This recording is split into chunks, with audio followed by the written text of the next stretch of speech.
2017 সালের সেই ভয়াবহ রাত একটি পথ দুর্ঘটনা বদলে দিয়েছিল একাধিক মানুষের জীবন।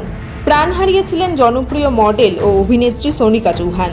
আর সেই ঘটনার প্রায় 9 বছর পর ফের সংবাদ শিরোনামে সোনিকা মৃত্যু মামলা। এবার আলিপুর আদালতে হাজির হয়ে নিজের বয়ান রেকর্ড করালেন সোনিকার প্রাক্তন প্রেমিক অভিনেতা সাহেব ভট্টাচার্য। 2017 সালের 29 এপ্রিল গভীর রাতে কলকাতার রাসবিহারী কানেক্টর সংলগ্ন এলাকায় ঘটে ভয়াবহ দুর্ঘটনা। একটি গাড়িতে ছিলেন অভিনেতা বিক্রম চট্টোপাধ্যায় এবং তার সঙ্গী ছিলেন সোনিকা চৌহান।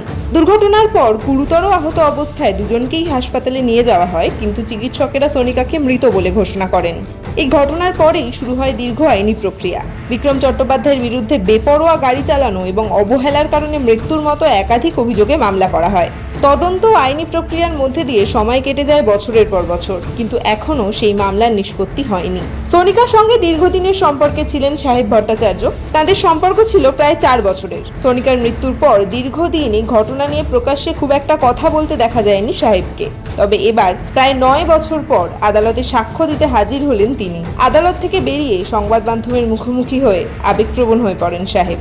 তিনি বলেন, দীর্ঘ 9 বছর ধরে মামলাটি চলছে, কিন্তু এতদিন কোনো অগ্রগতি হয়নি। তার কথায় কোনো প্রতিবাদকে দীর্ঘমেয়াদী করে দেওয়াও প্রতিবাদকে স্তীমিত করে দেওয়ার উপায়। প্রথম দিকে অনেক মানুষ পাশে থাকলেও সময়ের সঙ্গে অনেকেই নিজেদের জীবনে ব্যস্ত হয়ে পড়েছেন, কেউ কেউ ঘটনাটি ভুলেও গেছেন। তবে সাহেবের কথায় এই দীর্ঘ সময়ও সোনিকার বাবা মা ন্যায় বিচারের আশায় লড়াই করে গিয়েছেন।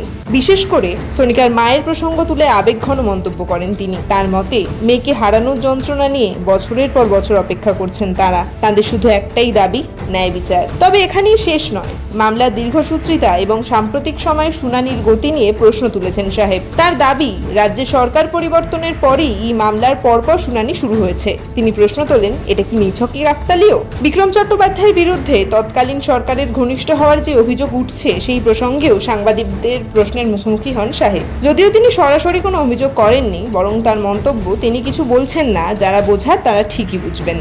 সাহেবের এই মন্তব্য ঘিরে ইতিমধ্যেই নতুন করে আলোচনা শুরু হয়েছে। তবে মনে রাখতে হবে, সোনিকা মৃত্যু মামলা এখনও বিচারাধীন এবং আদালতের চূড়ান্ত রায় এখনও আসেনি। অন্যদিকে এদিনের শুনানিতে শারীরিক অসুস্থতার কারণ দেখিয়ে অভিযুক্ত বিক্রম চট্টোপাধ্যায় আদালতে উপস্থিত ছিলেন না বলে সংবাদ মাধ্যমে দাবি করা হয়েছে। আগামী 22 জুলাই মামলাটির পরবর্তী শুনানি হওয়ার কথা। 9 বছর পেরিয়ে গেলেও সোনিকা চৌহানের পরিবার এখনও অপেক্ষা করছে ন্যায় বিচারের। আর এতদিন পর সাহেব ভট্টাচার্যের আদালতে সাক্ষ্য এবং তার বিস্ফোরক মন্তব্যে ফের একবার সামনে এলো সেই পুরনো প্রশ্ন, কবে শেষ হবে সোনিকা মৃত্যু মামলার দীর্ঘ আইনি লড়াই?